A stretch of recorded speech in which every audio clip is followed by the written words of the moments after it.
either Brand hasn't committed any crimes, and all he's been guilty of is being a hypersexualized drug taker and drinker who was rather rude to people and in the face and would take the piss, but he hasn't actually committed a criminal act in his sexual behaviors. Or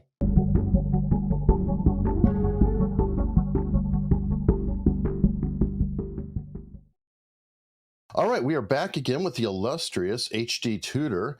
I'm excited about the timing because we actually set this up a while back to, kind of check in every once in a while. And it turns out that in the news, there's this gentleman named Russell Brand that we're going to talk about today. And how are you doing? I'm very well, thank you for asking, Eric. Thank you for inviting me onto the program again. You know what? I always enjoy talking to you, and I feel like we're able to come up with different things every time rather than the same question over and over. At least I hope. Mhm. With Russell Brand, though, was he on your radar before this went down? Yes, I mean, you can't have failed to take notice of Russell Brand because he, for a long time, had a larger than life character. And of course, being British, and he's British, before he found fame in Hollywood, he was pretty well known in the United Kingdom for his association with the dross that is Big Brother. And he presented a sideshow, and he was one of those individuals that you took notice of him because he appeared like this vaudevillian Dickensian character with this sort of bird's nest of hair and the very flowery language that he utilized, and then started to get this reputation for, to put it bluntly, being a bit of a shagger. And so Mhm. he was quite prominent in that regard. So he was certainly on the radar in terms of his prominence and growing fame within the United Kingdom. And it was fairly plain to me from a very early stage as to what he was. Okay, that was a quick question because you did a 16-part series breaking it down, I did. but I have an assumption that you can look at somebody within a short period of time, like, yeah, probably. There are instances where if I meet somebody in person and I'm engaging with them, there's information that they telegraph to me that I assimilate from my interaction with them so that I can work out fairly quickly what I'm dealing with, be they narcissist, empath, etc.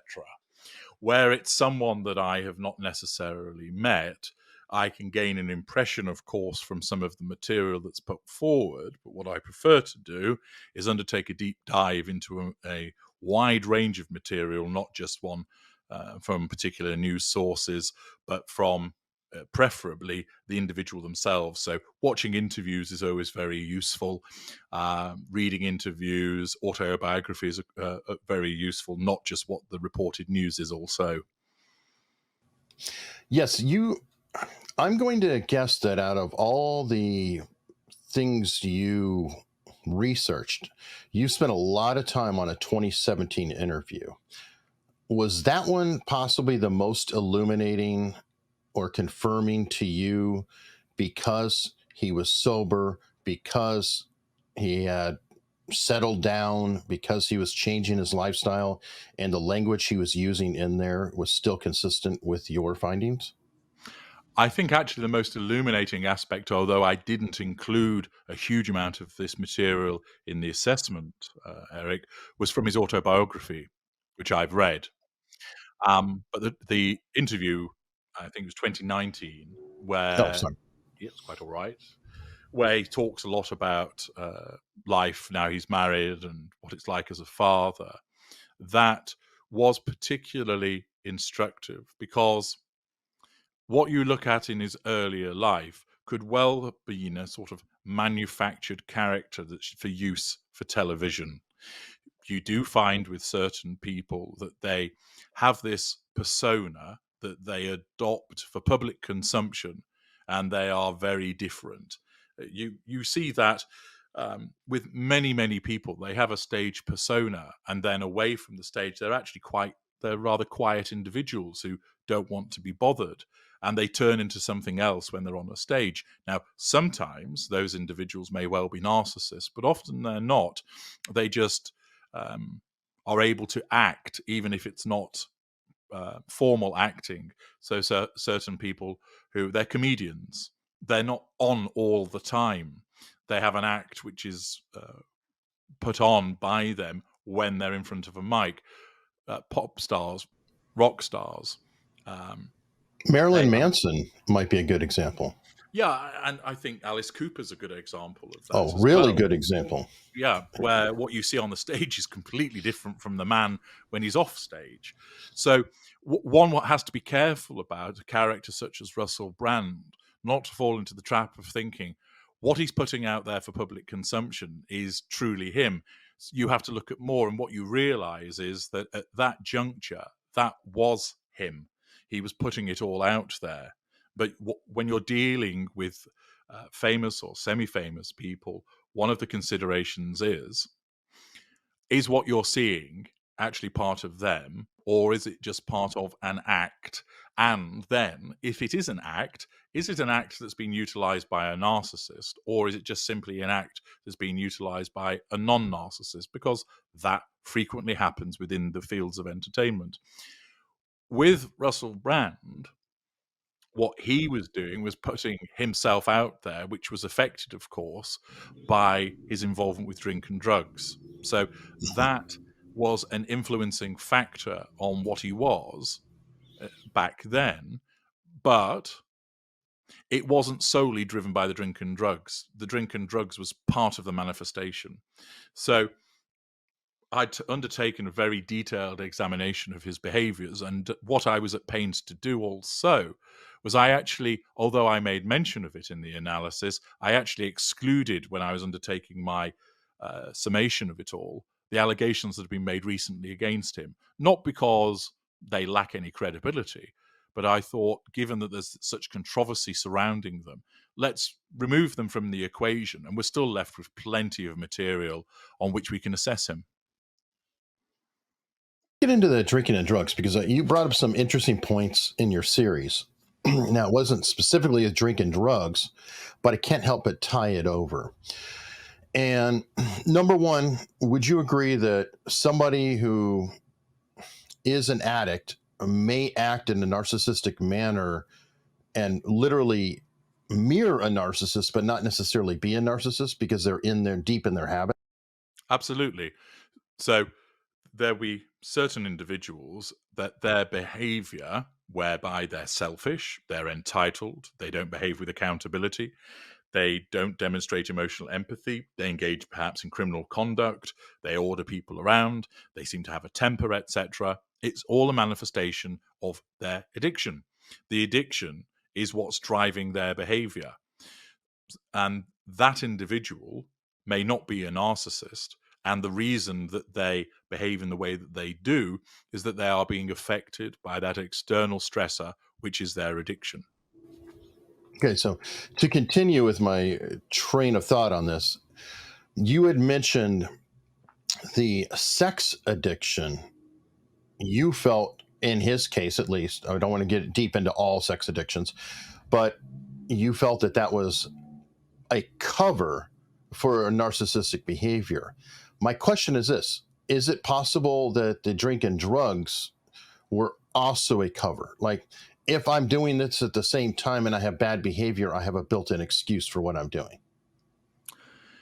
It wasn't a conscious built in excuse. What happens is that where you have somebody who is a narcissist and has those addictions to drink and to drugs, they are a manifestation of the narcissism because there is that sense of entitlement to take drugs. There is that lack of accountability because in most jurisdictions you're committing a criminal act. There's a lack of accountability because often drug taking impairs upon your ability to function as a human being. So you abrogate your parental duties, for example. You don't perform as well at work as you ought to do.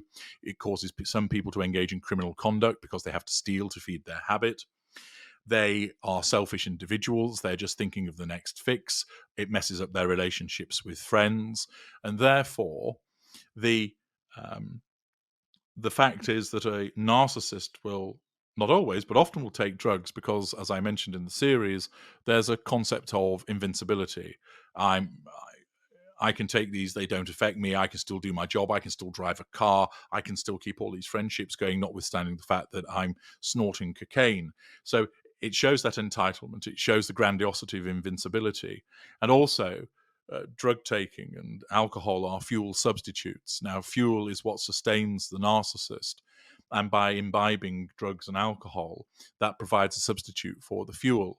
So, with the behaviors where you have a narcissist that is an addict, they may well utilize, because they don't know that they're a narcissist, they will say, oh, the only reason I did that is I'm an addict and I missed your birthday because I'm an addict. So it becomes used as an excuse. Sex addiction is just the manifestation of somebody's narcissism, particularly where they are a somatic or elite narcissist. Those are two particular cadres. And somatic narcissists are invariably hypersexual. Therefore, they want a lot of sex because that's the way that they control people and draw fuel from them. And what happens is they will have lots of intimate partners, they will regularly cheat, they will destroy marriages and other established relationships because of the pursuit of the sex. But they're pursuing the sex not because they're addicted to it, they're pursuing the sex because that's what makes them control people and draw fuel, i.e., it's the narcissism.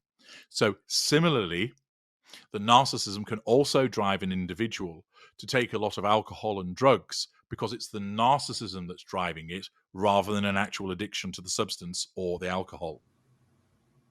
Okay, could that be the case with Russell Brand? It could be the case with that, but often the addictions will sit alongside the narcissist behavior also.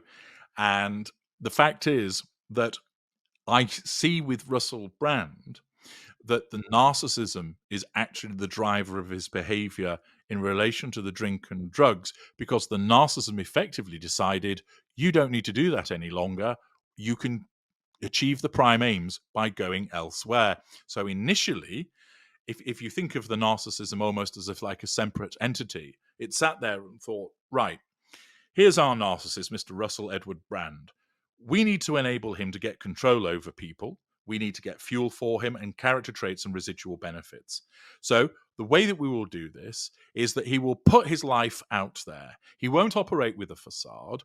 He will tell the world that he is a serial shagger, that he does drink, that he does drugs, that he's very much out there, that he'll drop his pants in public when making a protest. He'll speak his views, etc.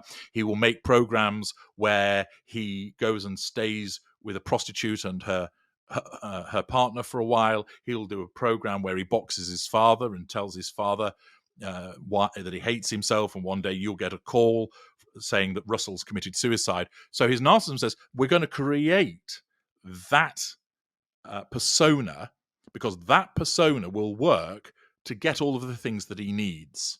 So he gets the fuel substitute through drink and drugs, but also talking about that so freely causes people to react to him, providing him with fuel.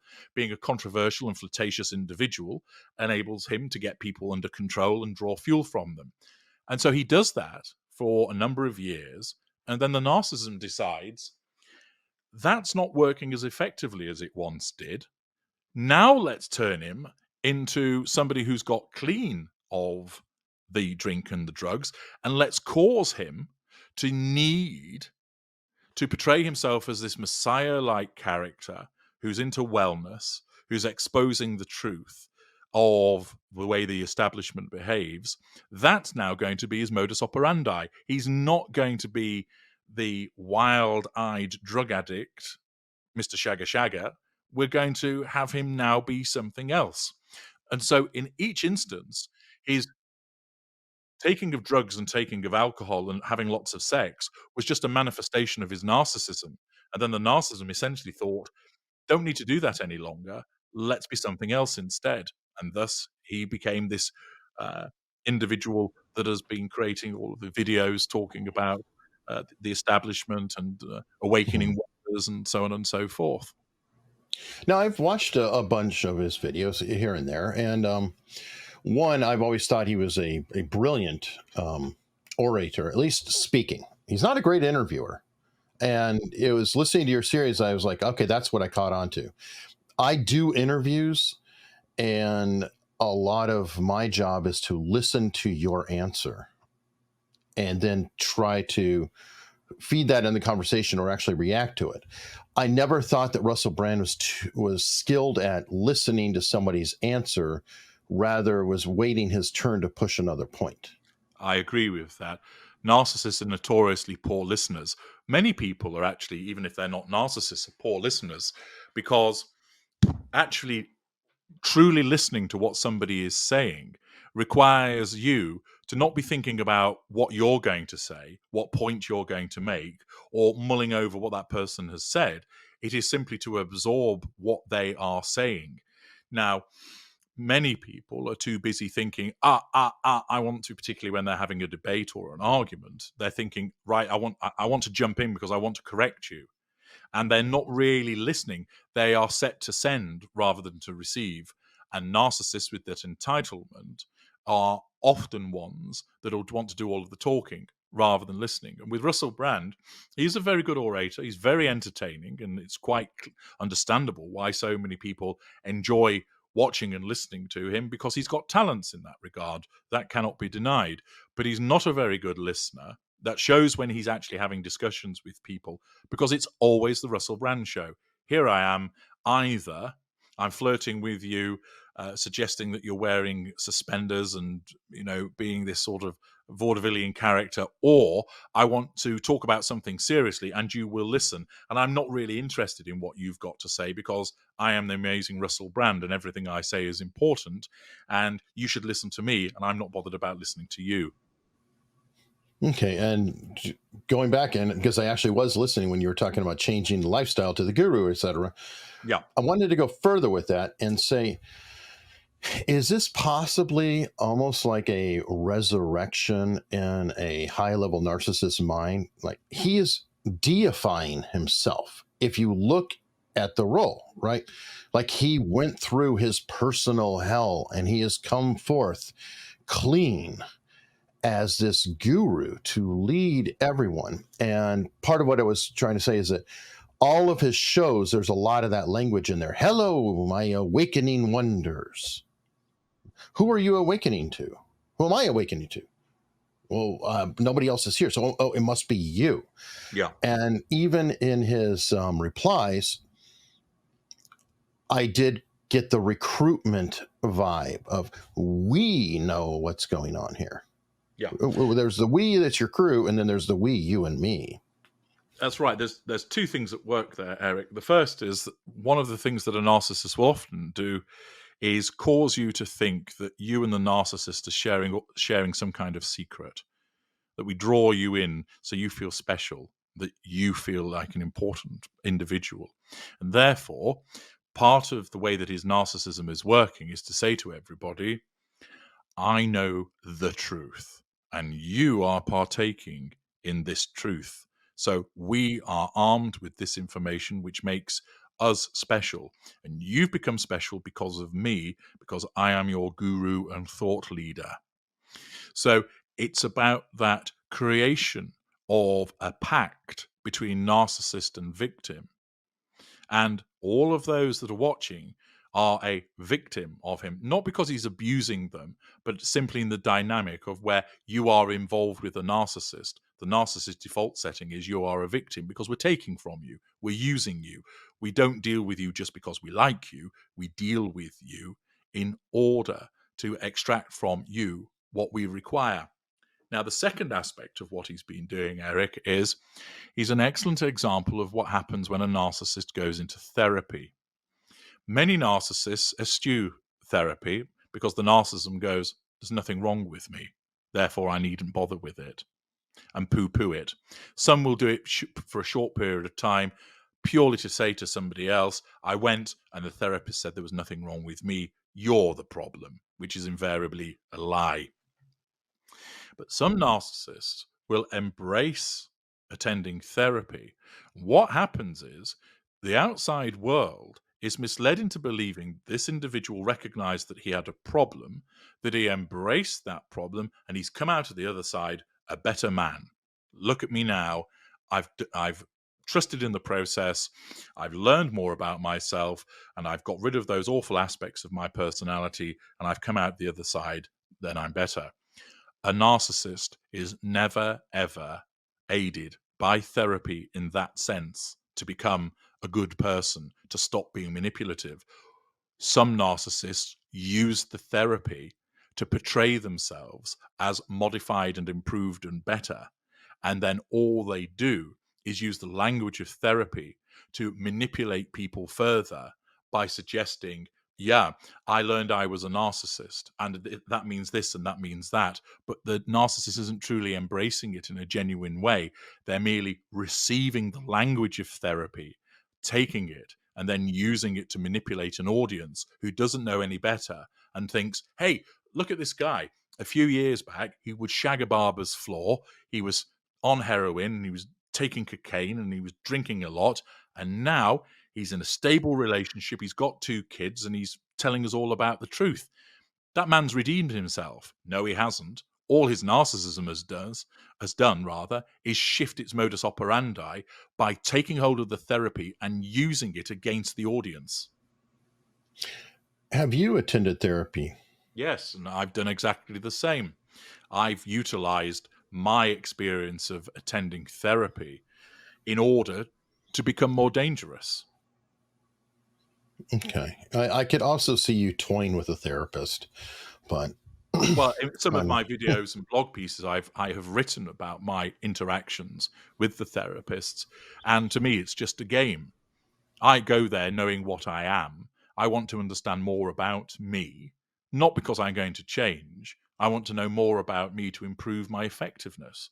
And therefore, they've helped me. It's a little bit like a science fiction film, when the entity is closing in on the spaceship, and they think, fire all the phasers at it. That'll kill it. And lo and behold, it makes the entity get even bigger because it's fed off the energy. So it's similar to that with certain narcissists, the experience of therapy actually emboldens and informs the narcissist, not in a way so that the narcissist realizes, oh, I shouldn't behave this way, but rather, that's very interesting to learn that about myself and how I treat people. I can now use that to my advantage. Sometimes, as with Russell Brand, it's basically to come along and say, I still have to rein myself in. I where there are difficulties, when there are difficulties in my marriage, we go off to see the counselor together, which was an interesting admission in that interview, which shows that there are problems, as you would expect in the marriage, because his wife will be devalued by him.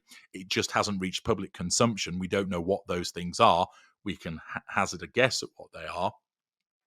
And it enables him to portray himself as having embraced therapy and become a better person. Whereas I haven't used it in the same way. I don't say to anybody through my work in videos and books, etc., oh, yes, I went into therapy and it stopped me being a horrible person to people. I simply explained it enabled me to understand more about myself, and I found it all part of an entertaining game because it alleviated the boredom.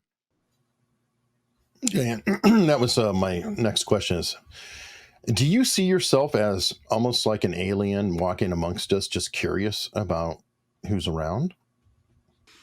I think that's probably an apt description to a degree.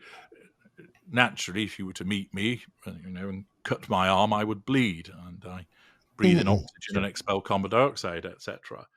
However, on an emotional level, it is like an alien surveying a different species in terms of understanding why people do as they do. And I find it fascinating to understand the way that other people behave and that they are fundamentally so different to what I am. Yeah, that seemed to be. I've always gotten the impression with you that you'll talk with anybody if they entertain you, but if you're bored of them, you'll move on. Absolutely. I get bored very quickly. If you come along and stimulate me intellectually, all's good. Naturally, I have a combination of my narcissism and psychopathy. So, with the narcissism, I need you to be under control and I need to draw fuel from you. That's easy enough to attain.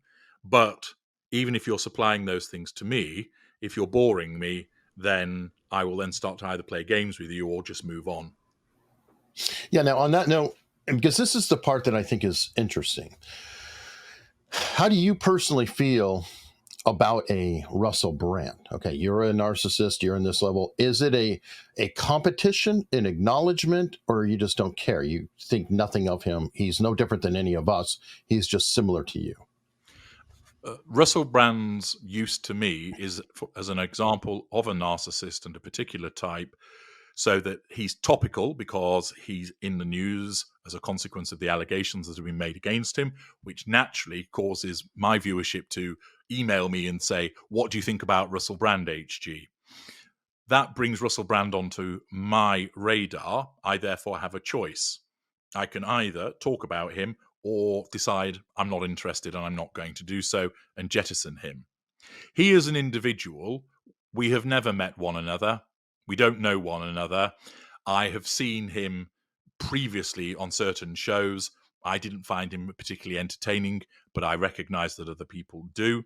I've watched more of his material just recently for the purposes of research. It is not something that I find myself drawn to in terms of entertaining me or stimulating me. But again, I recognize why other people may find that of entertainment to them. But essentially, he and I are in completely different worlds. And therefore, he does not invade my consciousness on a daily basis. No, fair enough. I didn't expect to, and it's worth clicks. However, 16 parts. Is that a normal number of parts that you use to evaluate someone? Often it's more. The If you look at when I analysed Amber Heard and Johnny Depp and Jada Pinkett Smith and Will Smith, there were more parts than that. One has to do justice to the subject, and it'd be very easy to do a 10-minute video, which is Russell Brand's a narcissist, and here are the reasons why. Boom, it's Sure. done. But what I want people to do is to learn from my work and to think for themselves. So what I do is present various sections of that person's life, but also do it in a way so that people could think, well, that could mean that he's a narcissist, but again, that might be the behavior of a normal person or an empathic person. So I want people to understand that it's never so clear cut as to go, aha, he's done that, that means he's a narcissist, because you can't say that. So when I analysed Sinead O'Connor, she was a fantastic example where opinion was very almost equally split as to what she was. Many saying, oh, she's definitely a narcissist, others saying, no, she's an empathic person. And she was a fantastic example, which also merited, I think, over 20 parts. And you're dealing with somebody's life. So there's their childhood, their parents to examine, the early stages of their career, what other people say about them, controversies that they've been involved in, what are their relationships like, what are their relationships with friends, what's been going on in their career. Immediately, you've got at least 8 parts worth of material dealing with that. And so in order to do justice to it, it has to be a multi-part series and to cause people to think about it rather than just being spoon-fed. Now, some people lack the staying power to go through the entire series. Well, that's Sure. a matter for them. And it is an unfortunate indictment on the world today that many people do just want to be spoon-fed the answer within 5 or 10 minutes. Well, if you want that, piss off to TikTok, because you're not going to get it from me.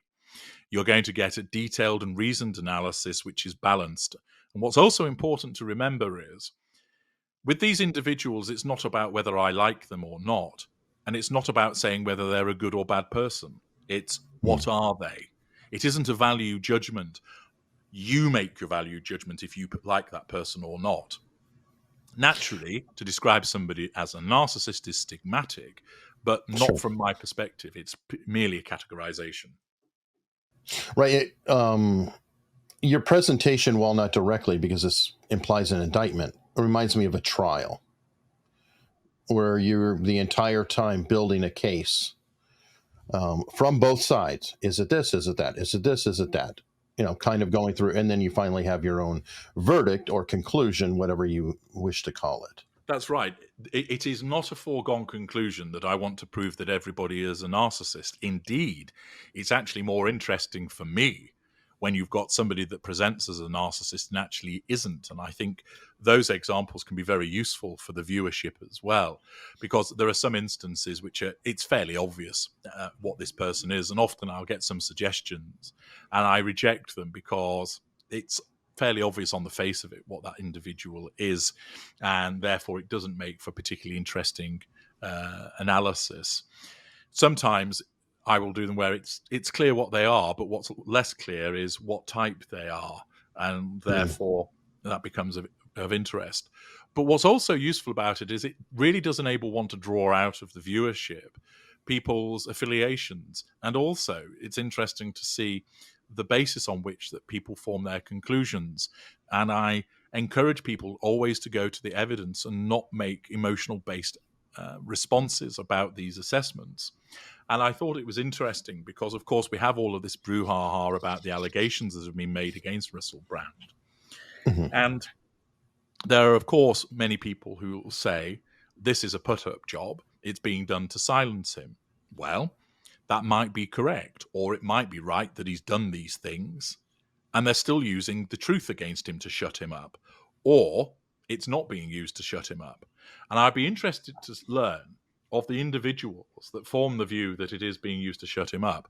If clear and cogent evidence arose that was then put through a court of law and he was convicted, whether they would still maintain, oh, it's being used to shut him up, or whether they changed their view. I suspect they wouldn't change their view. And I think, unfortunately, that is representative of many people today where there's no real critical assessment of information, that they adopt an entrenched position very early on and stick with it, irrespective of the evidence that's put in front of them. And I think that's to the detriment of society as a whole. I'm personally of the mindset that two things can be true at once. He could well be guilty of everything, and they're using it, especially Yep. when you look at the time. And I'd like Yep. to go down that track a little bit. I don't know your familiarity in higher circles or Hollywood circles or whatever, exotic circles we could use.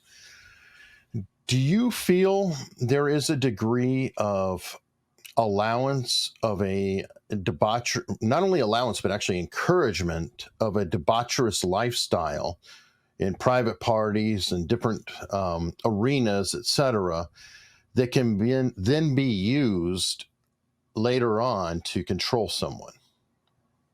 There are environments in so many areas of life, whether it's Hollywood, whether it's the entertainment industry, whether it's in banking, in finance, in law, in medicine, in politics.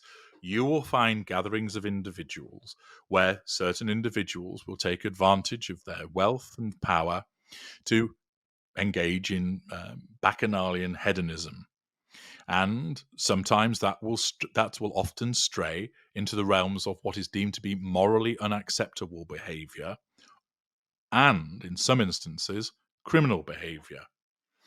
And at the time, for a variety of different reasons, nothing is done about it, and then at a later juncture it will be used against people. Now, either Brand hasn't committed any crimes and all he's been guilty of is being a hypersexualized drug taker and drinker who was rather rude to people and in the face and would take the piss, but he hasn't actually committed a criminal act in his sexual behaviors, or he has done so. And either this information has just come about naturally and organically as a consequence of a number of years investigation, or it may well be the case that there is an orchestrated campaign to silence him. And it's either using, if that campaign exists, it's either using the truth of his own behavior against him, or it's using lies against him, Or both? or a mixture of the two, perhaps. What is, I think, the most important thing that comes out of this is twofold.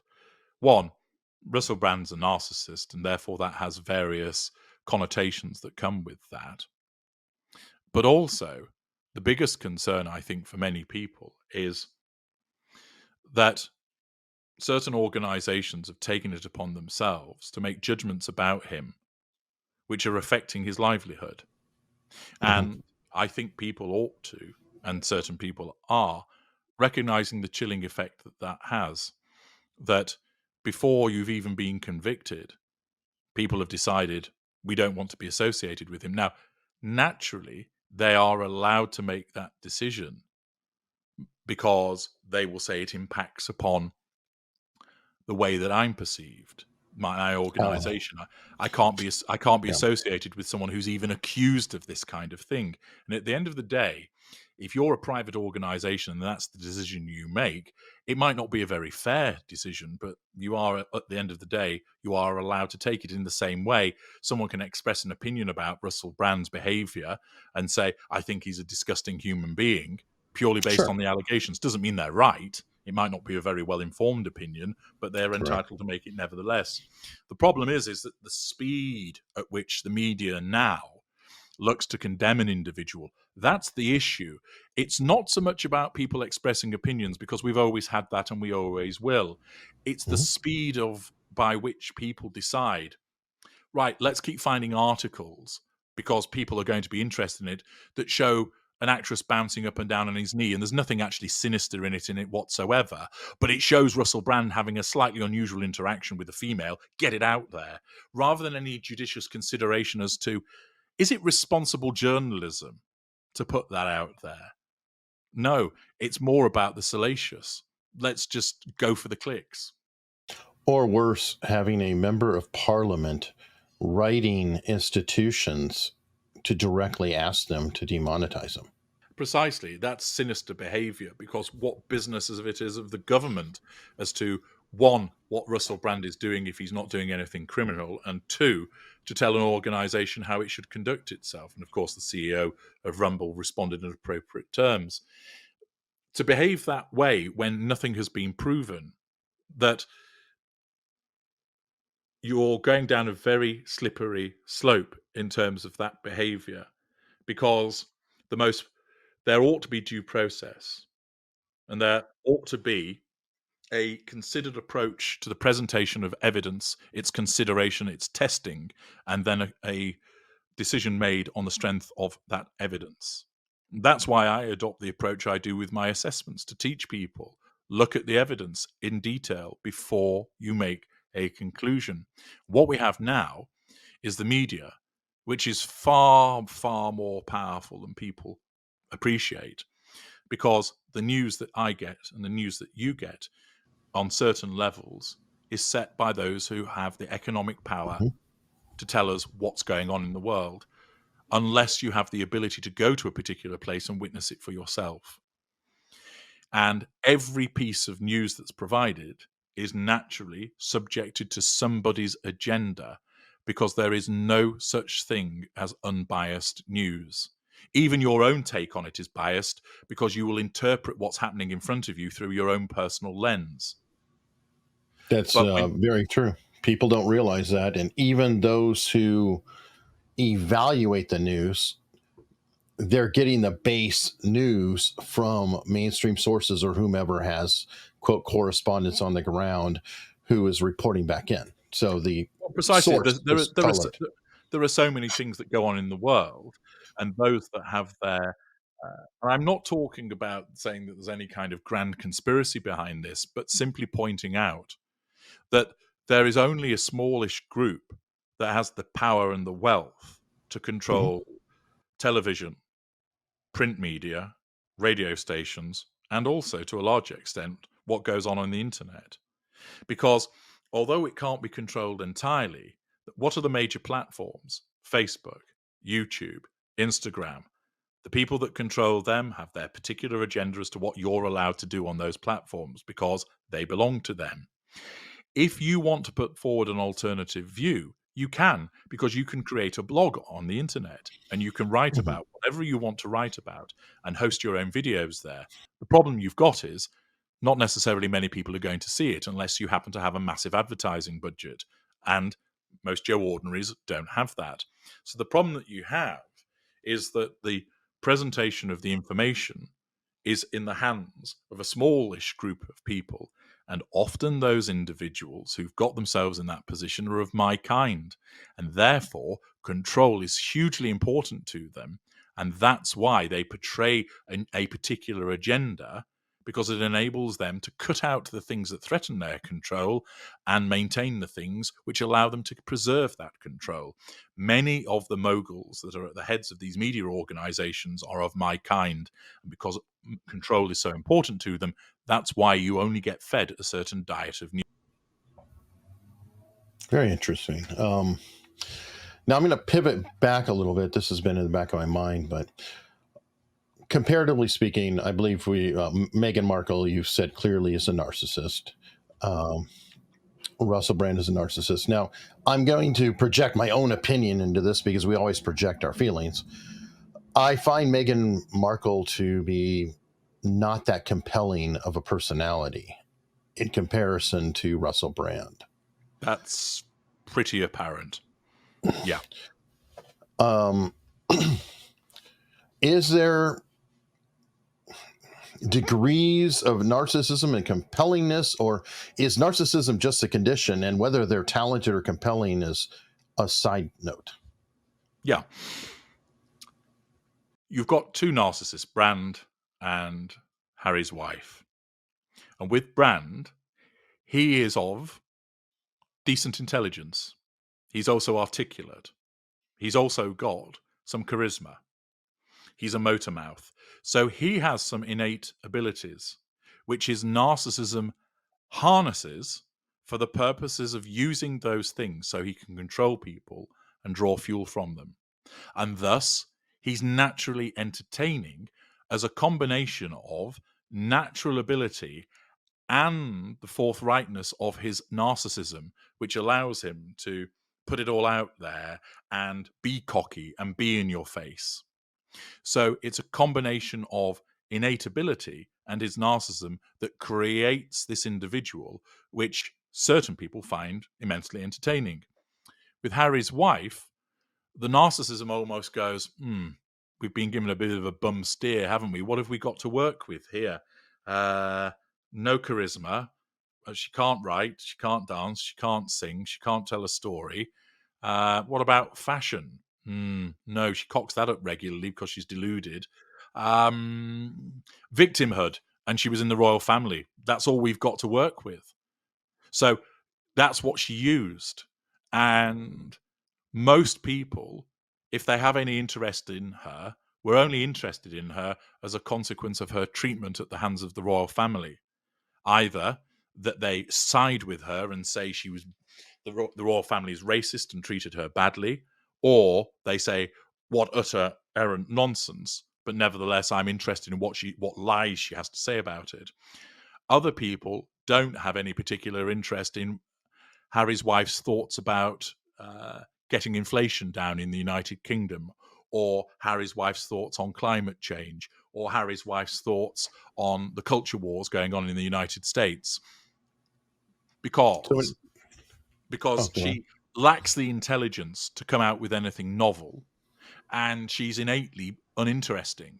So the only thing that she had going for her was the fact that she happened to ensnare a ginger prince who was in the royal family, and then made it seem as if she was treated badly. So people go, ooh, bit of gossip there about the royal family and how they treated her. I'm interested in that. But what she's got to say about G20, nah, not bothered about that. Whereas with other people, you might be interested in Russell Brand's views about religion because he actually has something interesting and meaningful to say about it. Yeah, so I don't know if it's the right term, but she is then, in a way, a token, or just somebody that we reflect our own views upon, whatever, and she takes advantage of that, versus Russell Brand, who is distinctly an individual whom people are attracted or repelled by. It goes back to the point that with certain narcissists, so take a sporting narcissist who is brilliant at football, soccer, okay? They have an actual ability, okay? So that individual is talented at kicking a leather ball into the back of the net and playing football in an entertaining way. They have a talent. They think they're God's gift. They strut around on the football pitch. They fall down at say, fractured eyelash. They're a complete prima donna. But they've got some talent allied with their narcissism. And the narcissism takes hold of that talent and uses it for those prime aims. With Harry's wife, she hasn't got any talent. And therefore, her narcissism goes, how are we going to get the prime aims? Well, we fall back on using sex because she's a somatic narcissist, and also because she was in the royal family, there's something we can use, and she has this rampant victimhood, so we can use that as well. But there's nothing else that we can utilize to make her particularly interesting because it simply isn't there. And that's the case for many narcissists. There's nothing there. And what happens is certain narcissists, but they're much smaller in number, have actual talent, and their narcissism harnesses that and propels them forward using that. And secondly, there are many narcissists that give the appearance of being interesting because they purloin character traits from other people. But once you break through to any depth, you realize they're actually what you thought was a great big solid lump of chocolate. They're completely hollow on the inside. And initially, they look very attractive and tasty because the narcissism has gone, right, let's take those stories from that person and those experiences from that person and those things that that person has done, and our narcissists will pass them off as if they've the person that's done all of those things and achieved all of those things. So they seem fun and sexy and interesting and fast living. And then after a while, you think, oh, this individual I thought was erudite and had depth, they haven't got anything at all. There's simply nothing there. And obviously South Park picked up on this when I'd spoken about it before with Harry's wife, when they caused Harry to open up Harry's wife, and there was just an echo. She's empty. There is nothing there. There isn't even an innate talent like some narcissists have. And that's why you say Harry's wife, because Exactly. that's her entire value proposition is Absolutely. his Absolutely birthright. right. Did you know about her before she became Harry's wife? I didn't. Nope. I had Nope. occasion to have met her before she became Harry's wife, but I didn't actually know about her on an international scale. She only reached prominence because of who she married. Hence, that's why I always refer to her as Harry's wife. So you did meet her in person. Did you immediately pick anything up off of her? Yes, I did. I mean, I've actually done videos about the occasion that when I'd had interactions with her. So far, I've detailed 2 of the interactions, although I'm partway through the second one. So I was able to, the immediate impression was of her rather flirtatious look at me nature. The second was that there was not a lot there and that she's rather uninteresting and banal. And it didn't take long to recognize that, yes, this individual's a narcissist because of the way that she was conducting herself, both towards me and towards other people that were in the group at the time. Okay, this is a side question, but it popped in my head earlier. Narcissism, I thought was a character disorder, so to speak. And not like a psychosis, which can be treated often, things like that. It's kind of hardwired. However, is it something that can be developed? And as an example, there are people who become stars very young and get adulations, etc., when they're teenagers and they're very immature or even young adults. And kind of, I don't know if they become narcissistic or full-blown narcissists. That's part of the question, I guess.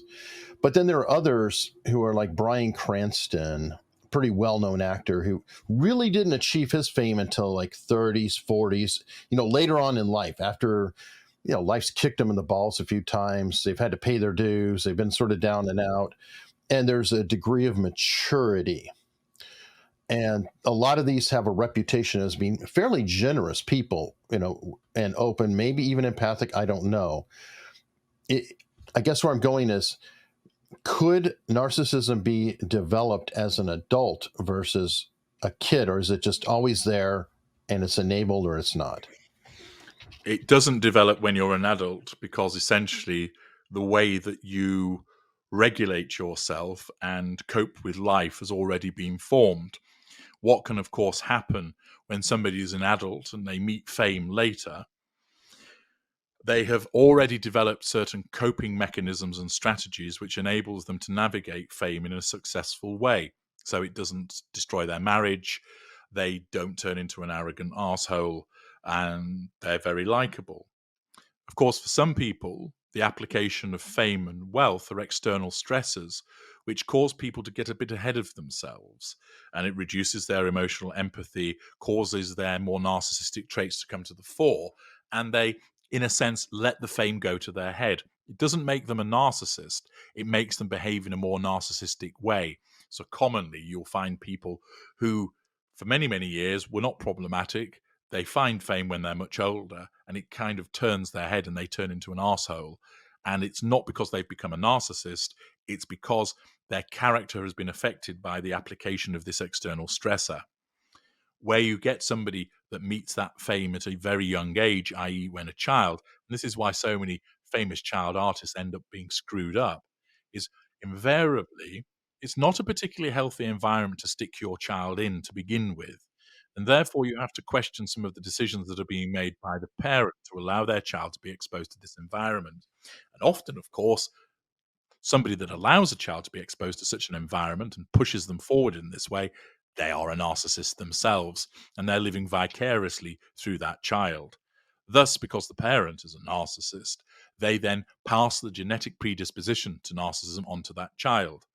The child then finds themselves in an environment where they're very strictly regulated in what they can do. No, you can't play with your friends, you've got to practice your ballet dancing.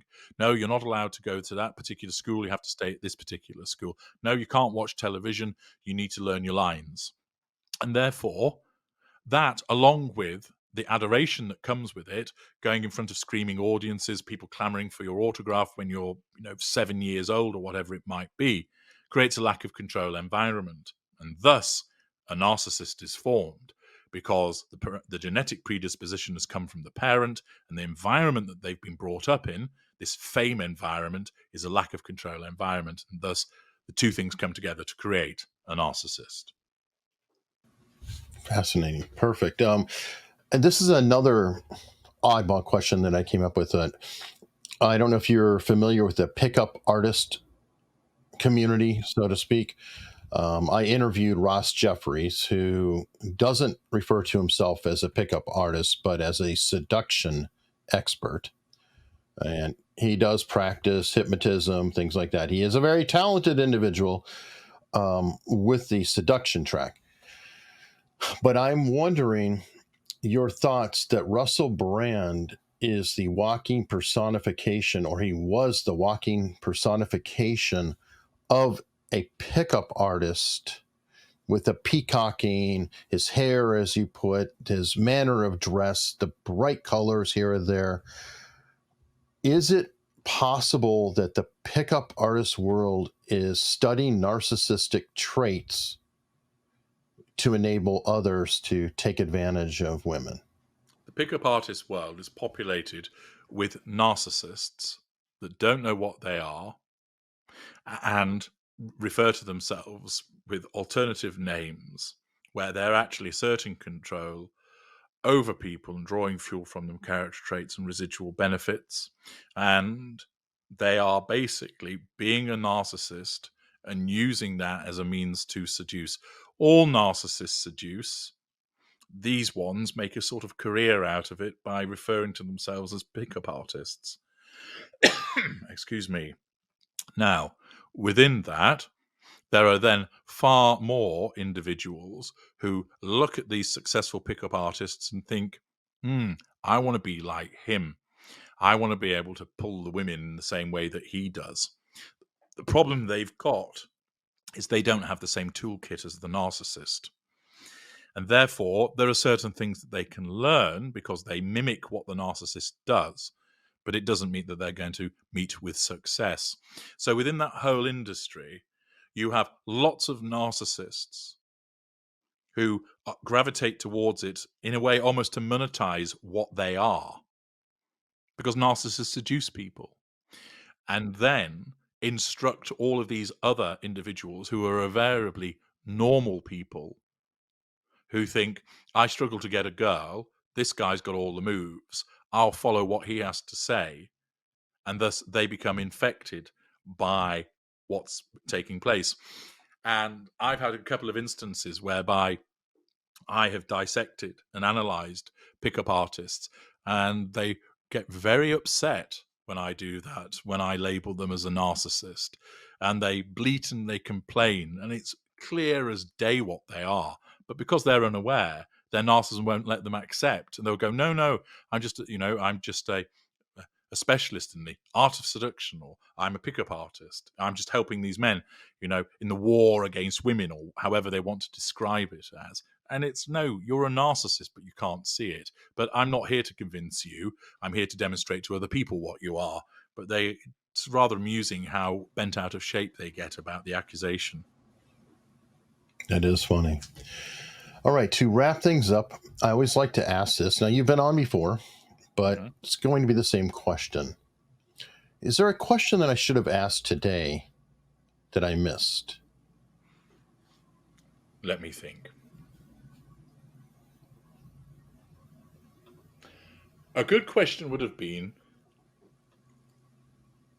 what is all this brouhaha in relation to Russell Brand doing to Russell Brand at this moment in time?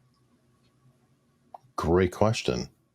So what is all this brouhaha doing to Russell Brand at this time? Two things. On the one hand, it's providing him with huge amounts of fuel because he's being spoken about, which is what narcissists love. So on the one hand, he's being written about, talked about extensively, and that's giving him lots and lots of fuel, which makes him feel powerful.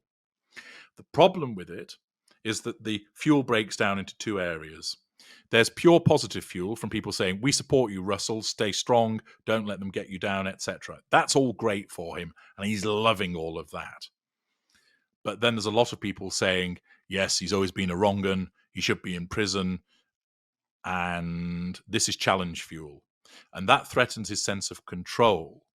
So he's facing repeated and daily threats to control, alongside the suggestion that he's done something criminal, alongside the demonetization of his YouTube channel, alongside the approach that was made vis-a-vis his Rumble channel. So not only is the fact that he's being spoken about in such terms, but the acts that are being taken to try and push him to one side and remove his income, etc., are all threats to control. Fortunately for him, his narcissism will deal with that entirely adequately because he still has a significant audience that supports him. So all he needs to do is basically talk to them. So part of it, he will talk to his wife and say, none of this is true. Presumably she believes him, and therefore that gives him an indirect sense of control over those that are making the accusations. But mainly the large audience that he has, who is staying loyal to him and being supportive, when they say, they're out to get you, Russell, stay strong, don't believe them, it's all part of trial by media, etc., because they're on his side, that subconsciously allows him to dismiss the allegations that are being made against him, and so that he attains the control. His audience is supportive, so they show they're under control, and the fact that they disagree with this witch hunt allegation means that those that are attacking him elsewhere are then subconsciously brought under control for him. So he's actually not having a difficult time of it, because he can dispense with these threats to control pretty easily and then drink in all of the fuel. So he'll actually be loving all of this. Wow, that's some amazing insight. I highly encourage everybody to check out your 16-part series on Russell Brand, and I plan to put a link to it in the description. And thank you so much. Not at all. Always a pleasure, Eric. Thank you for asking me on the program and for the excellent conversation.